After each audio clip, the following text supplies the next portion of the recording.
apakah benar puasa itu menghambat pertumbuhan sel kanker, Ustaz? Kalau memang puasa itu mampu menghambat perkembangan atau pertumbuhan sel kanker, itu mekanisme di dalam tubuh seperti apa, Ustaz? Itu yang pertama. Yang kedua, kita tahu bahwa protein itu sangat dibutuhkan oleh tubuh manusia. Tapi saya pernah mendengar penjelasan dari salah seorang dokter bahwa pada pasien yang kanker itu protein hewani tidak boleh diberikan. Nah, bagaimana itu, Ustaz? Kalau misalkan tidak boleh diberikan sedangkan tubuh sangat membutuhkan protein. Mungkin itu aja, Ustaz. Ya. Jazakallah khair. Ya, baik, terima kasih dari Pak Muhammad Iqbal yang sudah bertanya. Silakan, dokter bisa Baik. Salah satu bukan salah satu, ada dua sistem yang ada pada tubuh kita, sistem imun ya, sistem imun yang ada bawaan kita yang didapat. Nah, ya, jadi sistem imun alami yang sudah kita dapatkan, ibarat kata mau defaultnya kita, sama sistem imun dapatan. Nah, kalau ditanya tentang mekanisme tentang kanker tadi, ya yang akan bekerja itu sistem imun sebenarnya. Jadi kalau tadi saya jelaskan tentang adanya makrofag, neutrofil, ya, limfosit, ya, kemudian segala macam tadi itu ya salah satu yang akan katakanlah bekerja dalam tubuh kita untuk memakan sel kanker atau menggerogoti sel kanker. Dan itu semua memang didapatkan salah satunya dengan puasa. Dan itu sudah banyak sekali penelitian tentang itu, bahwa ternyata puasa itu menjadi salah satu metode yang paling ampuh untuk menekan pertumbuhan sel kanker. Nah, jadi mekanisme itu dari sistem. Jadi dari puasa itu akan meningkatkan body defense system, itu salah satunya. Kemudian kita tahu tadi dijelaskan tadi bahwa autofagi pun, ya, saya jelaskan tadi, itu ternyata meningkatkan peran anti peradangan, ya, termasuk bahasanya itu kan seperti antibiotik, ya, atau mungkin dia memakan sel-sel atau mungkin menghabisi lah atau mengeliminasi sel-sel yang rusak termasuk sel kanker. Itu sebenarnya mekanismenya dari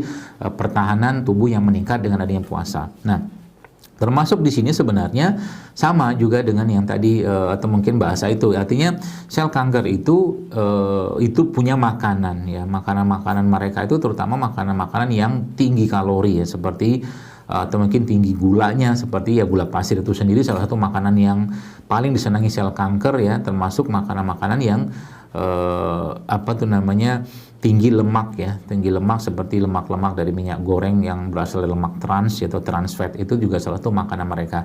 Termasuk juga makanan-makanan mereka itu adalah, ya, bahan sintetik yang tidak katakanlah tidak sebenarnya dikenal oleh tubuh kita, itu juga makanan mereka. Jadi sebenarnya kalau dalam hal ini sel kanker itu juga punya makanan dan punya yang tidak dia sukain. Nah, kenapa dalam hal ini kalau kita bicara tentang protein pada sel kanker itu atau mungkin kanker, ya, itu tidak dianjurkan protein hewani, karena yang protein hewani ini salah satu imbasnya dia ketika masuk tubuh manusia itu kalau tidak dibarengi dengan serat, ya, dibarengi dengan air, dia bisa menimbulkan peradangan, ya, peradangan atau inflamasi, ya. Makanya biasanya pada penderita sel kanker atau penderita kanker itu memang tidak dianjurkan dulu mengkonsumsi protein hewani untuk beberapa saat. Berapa lama?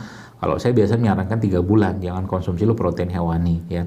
Nah, tapi itu ada beberapa titik-titik pengecualian, ya, atau mungkin beberapa pengecualian. Seperti contoh, berarti kalau protein hewani berasal dari ikanan, boleh nggak? Boleh, dengan catatan ikannya tidak terpapar dengan logam berat, ya. Misalkan ikan yang berasal dari sungai-sungai, yang ikan hidup bebas, ya, itu juga bagus, ya. Kenapa ikan hidup bebas? Karena dia makannya makan dari alam, bukan dari pakan, itu, ya. Biasanya tetap saya bolehkan. Contoh kan ikan gabus, ya.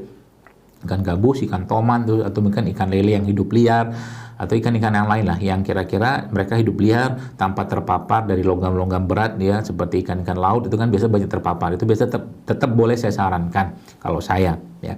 Nah, itu protein kan, sumber protein. Atau mungkin bisa juga dapat dari sumber protein nabati, ya. Contohnya apa? Ya, alpukat itu kan protein nabati itu. Alpukat juga sumber protein nabati, ya. Kemudian habatus sauda pun ada proteinnya sebenarnya. Kemudian juga brokoli juga ada protein. Banyak sekali protein-protein atau jenis-jenis protein yang juga bisa diberikan kepada penderita kanker, ya, untuk sebagai asupan protein yang sehat untuk tubuhnya untuk memperbaiki atau mungkin membantu pengobatan dari penderita kanker tadi. Demikian, wallahu a'lam bishawab.